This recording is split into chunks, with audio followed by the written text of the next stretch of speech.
September 25th, 2024. Marnie's intervention.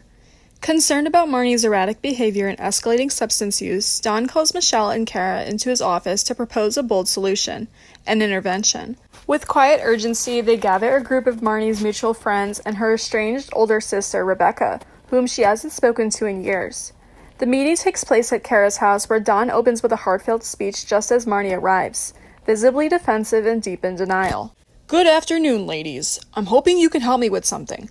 As you both are aware of it now, it's about Marnie's drug problem. I'm worried about her. I know she's using coke again.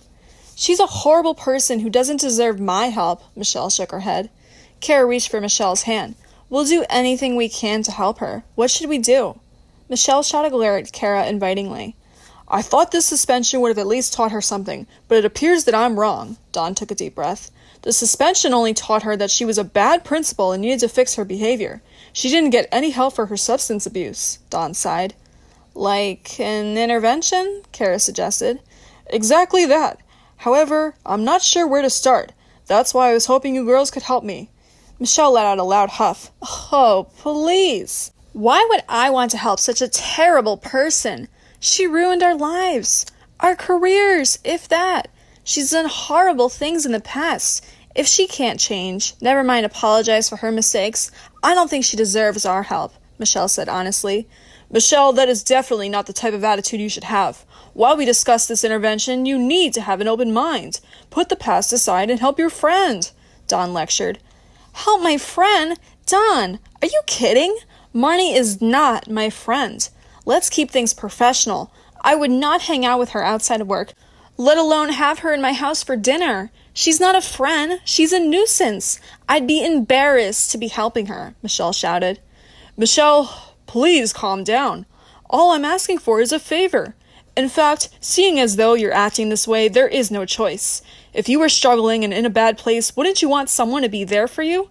Even if it was a former coworker? Please, all I'm asking is for a little bit of help running this intervention. The two of you know her better than I do. Don sighed. Michelle turned toward the window, her voice low. All right, I'll do it. She glanced at Cara, then locked eyes with Don. But only under one condition. Don chuckled. Let me guess. A pack of cigarettes? No, Don. Be serious. Michelle's tone cut through the room. If I'm helping Marnie, I want something in return. Don leaned forward, intrigued. What do you want? Michelle didn't flinch. Immunity. Anything that comes up during the intervention, she said, steady and unapologetic. Don rubbed his chin. Define anything. Michelle leaned back, a flicker of smugness in her smile. If Marnie confesses to something, anything, I don't want fingers pointed at me. I'm not taking the fall for her secrets. Don nodded slowly, absorbing the weight of her demand. And if I agree, will you help me run the intervention? Michelle's smirk deepened. Yes. You have my word. Don paused, then nodded. Deal. But I've got a condition too. Michelle crossed her arms. Let's hear it. Don leaned back, eyes sharp. If you and Cara help me with this, it never leaves this room. No one else hears a word. Agreed? His gaze locked onto both women. Michelle held it, then gave a slight nod. Agreed. Don turned to Cara, his hand still extended. And what about you, Cara? Are you on board with this too? He asked. Cara looked back and forth between Don and Michelle, then nodded. Yes, I agree.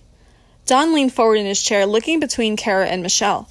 Is there anything else you'd like to discuss? He asked, wanting to ensure that all the conditions and expectations were clear. Are we the only ones attending this meeting, or are you planning on inviting some of Marnie's close friends? Michelle asked. Don stroked his chin, considering Michelle's question. I hadn't thought about inviting other teachers, but it might be a good idea to have some more support. It would be wise to consider who would be best to include in the intervention. What do you think? He asked, looking at both Michelle and Cara. Cara nodded thoughtfully. As for her friends, it might be helpful to have someone there who can speak to her on a more personal level and get through to her. But we do have one problem. Aside from teachers, I'm not sure who her close friends are. I mean, we aren't that close, Michelle shook her head. Don frowned, realizing this was indeed a problem. Yes, that is quite the dilemma, he said, thinking to himself. If we can't find any of her close friends, then perhaps we could reach out to her family members. Do you have any ideas, Cara? Cara thought for a moment, then spoke up. Well, I know Marnie has an older sister, Rebecca. Maybe we could try reaching out to her and see if she'd be willing to attend the intervention, she suggested. Good idea, Cara, Dawn nodded. We have to lay low about the whole thing, Cara sighed. This is the only way we're able to do anything. Her Facebook unlocks a whole new perspective of the person she is outside of work. If we go through her friends list, we're sure to find something. However, we can't let her friends tell her what we're doing. We could just say it's a small get-together to help her get back into the swing of things. It'll help distract her mind and get her back on returning into work. Dawn nodded slowly, weighing the options. All right, I see your point. Posing it as a small get-together to help her get back on track could be a smart move. Michelle and Cara looked at one another, then nodded in agreement. Dawn, if you don't mind, I'd like to grab my computer and come back into the office so we can get started on this. We shouldn't waste time before it gets worse, Cara suggested. Since she's not here right now, the timing is just right. I have a VPN I can get into so the webpage is invisible on the network. If she goes looking into the network trying to find something, it would be hidden, Cara spoke up. Dawn nodded. That's a very good idea, Cara. Go ahead and grab your computer and we'll get started as soon as possible. Cara returned to the office with her computer in hand, ready to take on Marnie's Facebook page. I'm ready, Dawn, she spoke, opening the computer up and taking a seat. Dawn turned to Cara. Great. Good to have you back. Let's get started then. Cara nodded and started typing on her computer, accessing Marnie's Facebook account. Alright, I'm logged in now. Let's take a look and see who we can find on her friends list. Well, that was fast, Dawn commented. Alright, I already see Rebecca, so let's go ahead and message her first. Cara quickly navigated to the messages page on Marnie's Facebook account and began typing a message to Rebecca. What should we say? She asked, looking to Dawn and Michelle for guidance. Dawn paused, then offered. Try something like, Hi Rebecca, this is Cara Battaglia. We're planning on meeting up for a small get-together with Marnie, and we'd love for you to join. It's a great chance to reconnect and support her during this transition. Keep it friendly but clear. Michelle looked satisfied with the message. Perfect. That sounds genuine and not too suspicious. Send it, and let's see if she responds. Cara nodded and hit send on the message. Alright, message sent. Now we wait and see if she replies. While they waited for a response, Don leaned back in his chair, contemplating their next move. Let's take a look at Marnie's friends list while we wait. See if we can find any other close friends or family members we should invite. Cara scrolled down Marnie's friends list, scanning through the names. How about that one? She's tagged in a few of Marnie's posts. Michelle pointed to the blonde woman on the screen. Dawn took a glance at Gretchen's profile picture and nodded in agreement. Looks like Marnie and her are good friends. She's been tagged in quite a few of her pictures, including recent ones. Definitely worth reaching out to. Cara crafted a message, just like the other one. Hi Gretchen, you may not know me, but I'm a friend of Marnie's. My coworkers and I are hosting a small gathering for Marnie as a team-building exercise. We'd love for you to join us. Is that good? Dawn read the message and nodded in approval. Yes, that's great. Send it off and let's see what kind of response we get. Cara hit send on the message and waited for a response. All right, message sent. Now we just wait for a reply. Michelle leaned in to look at the screen. Maybe we can focus on people who Marnie has tagged in recent photos or status updates. Those might be the ones she's closest to. That's a good point, Michelle, Dawn nodded in agreement. Let's filter the friend list to only show recent interactions. That should help us narrow it down a bit. As they looked through the filtered list, a name caught Cara's eye. How about this one? Her name is Sophia, and she's tagged in a few photos from Marnie's birthday party. Dawn took a look at Sophia's profile picture. Let's check out her profile and see what kind of person she is. After a brief scroll through Sophia's profile, Cara spoke up. It looks like Sophia and Marnie have been friends for a while. She's tagged in a lot of older photos as well. Dawn nodded. Let's send her a message and extend the invitation, just like we did with the others. Alright, so I'll go ahead and copy the one I sent to Gretchen then, Cara said. I think we should go ahead and message maybe 1 or 2 more people. That should be good. Dawn nodded.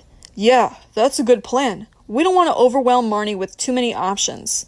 As the 3 of them continued their search, Cara got a couple of new messages from the people she already messaged. Rebecca and Gretchen had answered. Oh, hold up. It looks like we've got some responses already, Cara said, scanning through the messages. What does it say? Dawn asked, curious. Rebecca is saying she's excited to join us, Cara reported. Gretchen is excited to join us as well. It looks like both of them are on board. Michelle chimed in. Let's keep going. Who's next on the list? Cara continued to scroll, scanning the names. There's a lot of people here, but let's try and focus on close friends or family. How about this one? Cara stopped on a name. Her name's Julia. She's tagged in quite a few of Marnie's photos, both old and new. Looks like they go way back. Don nodded and took a look at Julia's profile picture and bio. Yeah, she looks like a good candidate. She's tagged in a lot of Marnie's old photos, too. It seems like they've been friends for a long time. Cara quickly typed a message to Julia. Hey Julia, we're planning a small get-together for our coworker Marnie as a team-building exercise, and we'd love for you to join us. After Cara hit send on the message, Don spoke up. All right, we've now invited 3 of Marnie's friends. I think it's safe to say we have a good start on our guest list. Let's send one more message to someone else before we wrap this up for the day. Okay, but I do believe we have one small problem. Getting them together and telling them exactly what this is about, it's not really a team-building exercise, and we should probably make that clear. Our friend is in danger, and they need to know she's struggling with substance abuse, Michelle spoke up. Don nodded in agreement. You're right, Michelle. We should be honest about the reason for the get-together. But at the same time, we need to do it in a way that's sensitive to Marnie's feelings and doesn't embarrass her or make her feel cornered. How should we do that? Cara asked. Don thought about it for a moment, then spoke. I think it would be best if we called them up and spoke to them individually. That way we can have a more personal and direct conversation with them and answer any questions they might have.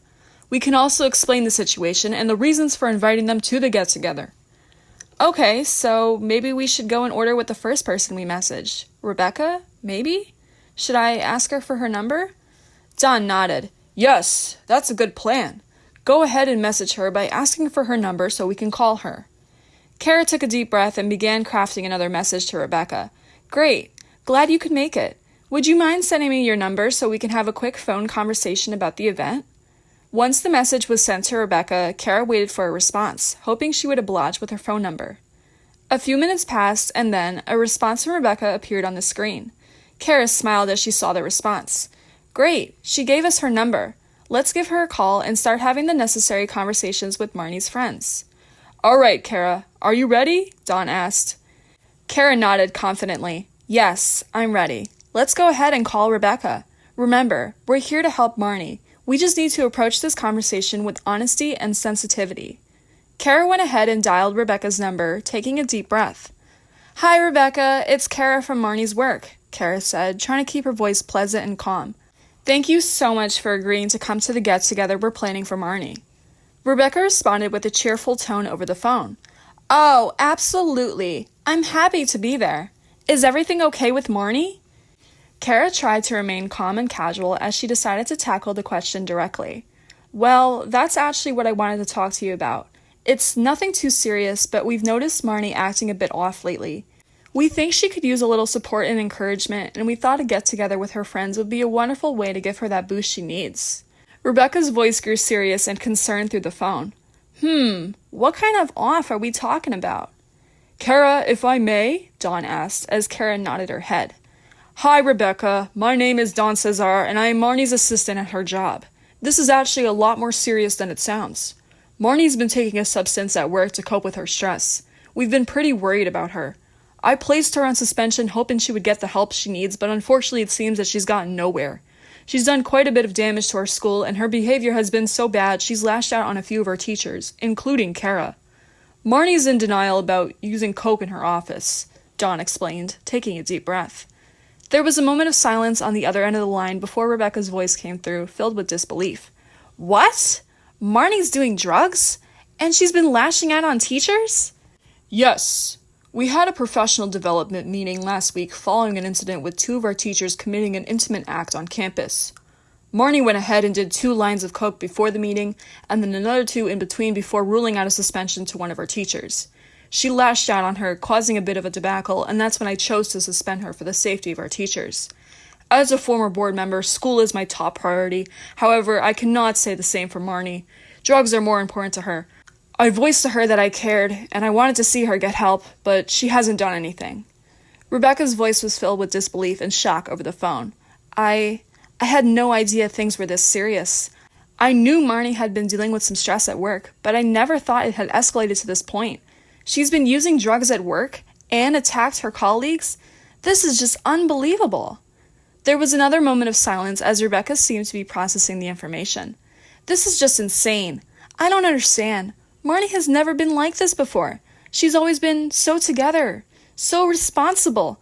I can't believe she's gotten this bad. She's been the complete opposite. I hate to say it, but a train wreck, if you will. We're really concerned she's going down the wrong path, Cara spoke up, gathering her thoughts. Rebecca sighed audibly. This is just devastating. I don't know what to say. I had no idea Marnie was in such a dark place. It's hard to believe the Marnie we all know and love is the same person you're describing. Don spoke up once again. I know it's hard to believe, Rebecca. Believe me, I was shocked and heartbroken to see Marnie fall so low. That's why we're reaching out to our friends. We need your help to reach Marnie before she spirals further down this dangerous path. Rebecca's voice was filled with a mix of concern and determination. You're right. We can't just stand by and watch Marnie destroy herself. I'll do anything I can to help her. What do you need us to do? Well, besides you, we've messaged a few other people in Marnie's friends list. I'm sorry to let you know that we've led you on, but we could really use your help in leading an intervention with us. It would really help us out. Although Marnie may not want the help, she would definitely appreciate seeing her sister there, Dawn objected. After a moment of silence, Rebecca's voice came through the phone. Of course, we'll do anything to help Marnie. I'll do the best I can to convince her to seek help. Thanks, Rebecca, Cara spoke up. Oh, great! I don't know how I could thank you, Rebecca. I really appreciate this, Don said, forming a small smile as he handed the phone back to Cara. Cara took the phone back and smiled appreciatively. Thanks so much, Rebecca. We really appreciate you being willing to help us out. It means a lot to Marnie, and it'll make a difference in her recovery. I really hope so, Rebecca sniffled. I appreciate you guys for doing this. I really had no idea she was doing drugs. I barely even talked to her, let alone have a relationship with her. Cara sighed, feeling a mix of sadness and determination. I know it's hard, but please don't blame yourself. It's not your fault that you didn't know about the drugs. Marnie seems to have kept her struggles hidden from a lot of us. I can't believe Marnie admitted to using coke at work so casually. Did anyone else know about this before the meeting? Rebecca says, her tone more serious. Just Dawn, Cara shrugged, furrowing her eyebrows. Rebecca took a deep breath on the other end of the line, seemingly trying to process the information. Okay, it sounds like this has been going on for a while. How did Dawn not realize what was happening? I had realized, but I wasn't going to keep it a secret. Eventually, it was going to come out. I had planned to bring it up that day, but Michelle had already done that. I applaud her for it, otherwise none of this would have happened, Dawn said. I'm sorry we had to tell you like this, Cara sighed. I know it's hard to hear. No, don't apologize, Rebecca reassured her. It's better for me to know the truth. I just wish I had known earlier. Maybe I could have done something to help. Don't blame yourself, Rebecca. You couldn't have known, Cara says. But now that we all know, we can work together to help Marnie get the help she needs. We'll have the get-together, and hopefully the support of her loved ones will make a difference. I hope so too, Rebecca replied, her voice heavy with concern. But what if she refuses to come to the get-together? Or if she comes, but doesn't listen to what we have to say? We're worried about that too, unfortunately. Hopefully you can knock some sense into her. I'll do my best, Rebecca promised. I just want Marnie to get better. See if I can make her see how much we all care and want to help. We're actually going to all have a chance to talk to her at this meeting, Dawn continued. If there's something you'd like to write down to say at this meeting, I would suggest doing so. Rebecca sighed as she thought about it for a moment. Okay, I'll prepare something to say. What's the plan for this get-together? I want to be there and support Marnie. We're not sure of where we're hosting it yet, but we've invited some of her friends. Gretchen, Sophia, Julia, Cara said. That sounds like a good start, Rebecca acknowledged. I'm relieved to know you've reached out to a few of Marnie's friends. I know she trusts all of them a great deal. Thank you for keeping me informed and looking out for Marnie. Thank you for agreeing to this. It means a lot, and I'm sure it'll mean a lot to Marnie too if you show up. Cara smiled. Of course. Marnie's my sister. I want to make sure she gets the help and support she needs. And please, let me know if there's anything else I can do to help. I'm here to offer my support. Thank you. Have a good night, honey, Cara said, smiling and sitting up in her chair. Rebecca smiled back, even though they couldn't see her through the phone. You too. Have a good night and take care. Cara smiled and hung up the phone. Well, that went well. Dawn nodded in agreement. Yeah, I was worried at the beginning there, but I think things are going in the right direction. It sounds like Rebecca is more than willing to help us out with the intervention. Cara opened her computer again and got right on to gathering the others into a group chat. She thought for a moment, trying to come up with something short. The message reads, Hello everyone, this is Cara Battaglia. I work with Marnie at South Street. I just wanted to let you all know that this get-together is a little more serious than we thought. I'm reaching out to you all because of Marnie's addiction to cocaine. Her assistant, Don Cesar, has taken a big step in suspending her. He had hoped that she would get the help she needs, but unfortunately it seems she's gotten nowhere.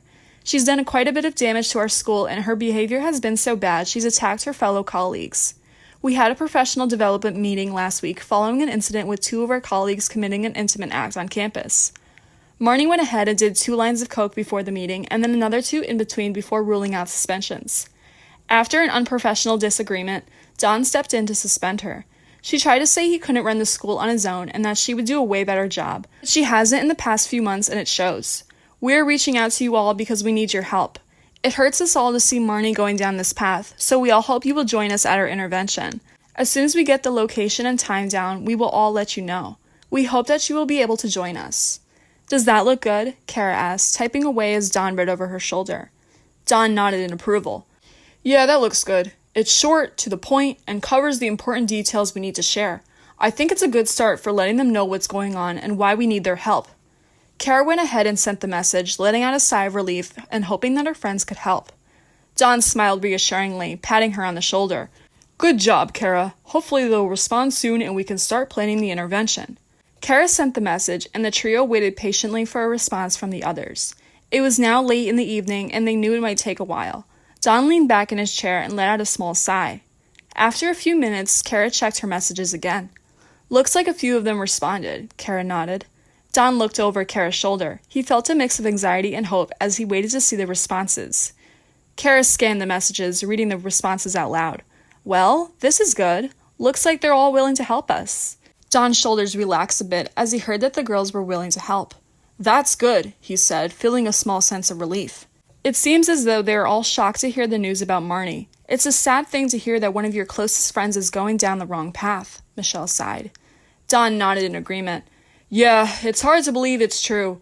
I mean, I've known Marnie for years, and the idea that she would turn to drugs is just... it's hard to wrap my head around. Hey, Don, have you tried talking to Liz? Maybe she would want to come too, Cara suggested. Don thought for a moment, considering the suggestion. Actually, that's not a bad idea. Liz was pretty close with Marnie. Maybe she could help us get through to her. I don't know if Liz would want to help us. She's been hurt the most. She might not want to get involved. But if she hears that Marnie is struggling, maybe she will, Michelle commented. Don sighed, knowing that Michelle had a point. Yeah, you're right. Liz has been on the receiving end of Marnie's anger for years, and I can't say I blame her if she doesn't want to get involved. But, like you said, if she knows that Marnie is truly struggling, she might change her mind. Let me give her a call and see if she's willing to talk. Don fished his phone from his pocket and dialed Liz's number. He put the phone on speaker, waiting for her to pick it up. Don waited anxiously as the phone rang, hoping that Liz would pick up. After a few rings, she finally answered. Hello? Hey, Liz, it's Don, Don said, trying to sound as casual as possible. I was hoping I could talk to you about something. There was a pause on the other end of the line, and then Liz spoke. What is it, Don? Is something wrong? Don took a deep breath, unsure of how Liz would react. It's about Marnie, he said, his voice serious. There's something we need to tell you. Something important. Cara sighed loudly, continuing. Liz, we've discovered that Marnie has been using cocaine, she said bluntly. There was a long silence on the other end of the line as Liz processed this information. What? She said finally, sounding shocked. You're joking, right? It's not a joke, Liz, Don said sadly. We've all witnessed her behavior lately. The anger outbursts, the random fits of rage. It's all been caused by her drug use. Liz let out a deep sigh. How did this come out? Don took a moment to explain the situation, recounting the incidents of Marnie's outbursts and the evidence of her drug use. Liz listened intently, taking it all in. I can't believe it, she said, her voice trembling. Marnie, cocaine. It's just, I can't even wrap my head around it. I know it's shocking, Don said, his voice sympathetic. We're all just as stunned as you are. But we can't ignore it any longer. Marnie needs help, and we're hoping that you'd be willing to come to an intervention we're planning. An intervention? Liz repeated, sounding doubtful. I mean, I want to help Marnie, of course. But do you really think an intervention is the best course of action? Maybe there's another way to handle this. Don sighed, knowing that Liz would be difficult to convince. Liz, we've tried talking to Marnie. We've tried reasoning with her, but she won't listen. She's been in denial about her addiction for a long time, and it's only getting worse. An intervention is our last resort." "But what if it doesn't work?" Liz asked, sounding doubtful. "What if Marnie denies everything and refuses to get help? Then what?" "We have to try something," Don said, his voice growing more urgent. "We can't just sit back and let Marnie destroy herself any longer. That's why we're holding this intervention, to show her that we care and we want to help her recover." There was a long moment of silence on the other end of the phone, and Dawn could hear Liz letting out a deep sigh.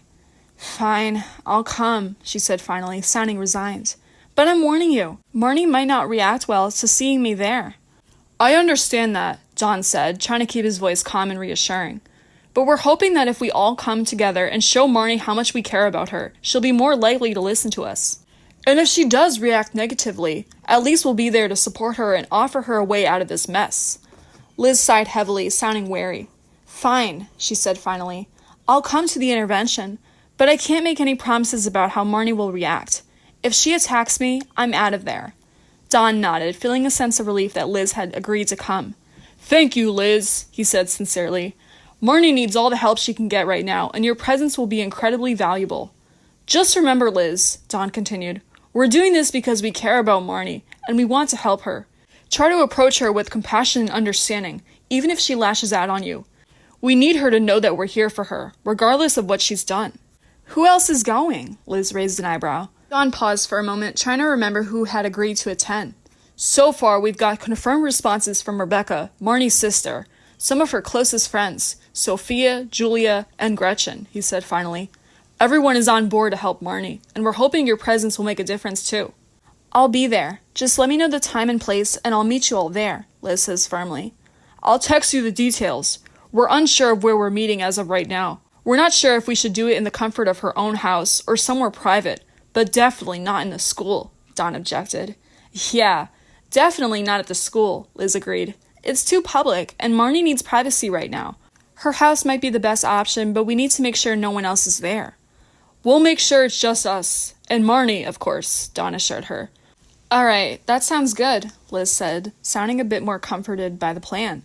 "Have a good night, Liz. Thank you for agreeing to this," Don said, rubbing his forehead. "Good night, Don," Liz said, her voice sounding tired. "I just hope this intervention works, and I hope that Marnie receives the help she needs." "I hope so too. All we can do is pray," Don nodded. "Bye, Liz." Don turned to Michelle and Cara, who had both been listening in on the conversation. "Tomorrow?" Cara rubbed her face. "Are we even prepared for this?" "We can't wait any longer. She could be getting worse as we speak," Michelle spoke up. "Exactly," Don agreed, sighing heavily. "Which is why we can't delay the intervention any further. We need to do this as soon as possible, for Marnie's sake." "I think maybe we all need to go home and get some rest," Cara glanced at the clock. It was almost 7 o'clock. "We should meet at my house tomorrow for coffee and breakfast and discuss how to approach this. Get the people together somewhere private but calming. Maybe we can do it at my house? Then we should reach out to the group and let them know the details. Does that sound good?" Don and Michelle nodded in agreement. "That sounds like a good plan, Cara," Don said, rubbing his temples. "We're all exhausted, and we need to be at our best tomorrow to handle this situation with Marnie. Let's meet at your house in the morning and figure out the details." "All right, good." Cara pulled out her phone. "Don, put your number in my phone so I can give you the address tomorrow morning. Does 11 sound good?" she asked, handing him the phone. Don nodded and took the phone, entering his number into Cara's contacts. 11 a.m. works, he confirmed, handing the phone back to her. "I'll let you get some rest. Good night, girls." "We will see you at my house tomorrow then," Cara said, as she and Michelle stood up from their seats and made their way to the door. Don nodded and waved them goodbye as they left. He felt a mixture of exhaustion and determination coursing through him. Tomorrow was going to be a long day, but he was determined to do whatever it took to help Marnie.